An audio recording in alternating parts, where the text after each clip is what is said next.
Hi everyone, and welcome to more Political Excess. Today, let's take a look at a prediction for the upcoming Senate elections. Now, of course, as I always say, a lot could change. This is if the election were held right now. Some of these ratings are going to be borderline. Maybe you disagree with some of them. That's okay. But let's take a look at the safe seats for the Democrats. These are over a 10-point margin. Washington, Oregon, California, Hawaii, Illinois, New York, Vermont, Connecticut, and Maryland. I don't think the Republicans are going to make a dent in those under 10 points if the election were held today. Save Republican states, Alaska, Idaho, Utah.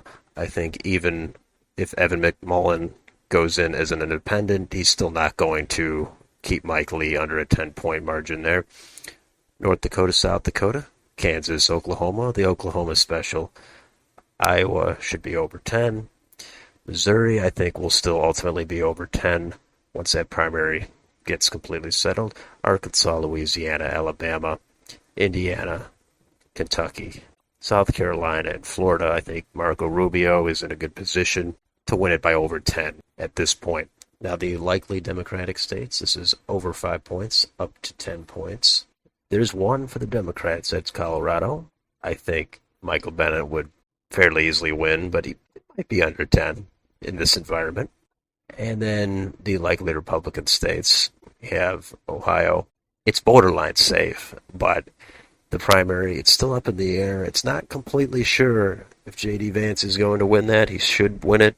Could be an upset. But either way, I still think it's going to be borderline safe. But at this point right now, it could be 9.5. Now on to the lean Democratic states. There's only one, that is New Hampshire. That could change again, of course, but as of now, I think the Democrats would probably end up holding that seat, even in this environment. Now on to the lean Republican states. I have Wisconsin. Ron Johnson should be able to hold that. Could even be a comfortable margin, but for now, it might be under 5 points. Also North Carolina and Georgia, both those similar. I think that would be a flip for the Republicans. They'd pick up the Georgia seat with Herschel Walker. North Carolina, the open seat. Republicans would hold that. And finally, on to the tilt states. This is usually under a 1-point margin, but it could be up to 2 points. For the Democrats, there is one state, Arizona. I think Mark Kelly might end up pulling that out narrowly, even in this environment, if the election were held today. And the Republicans, their tilt states, I have two of them. Nevada, I think Republicans could narrowly flip that seat. It would be a pickup.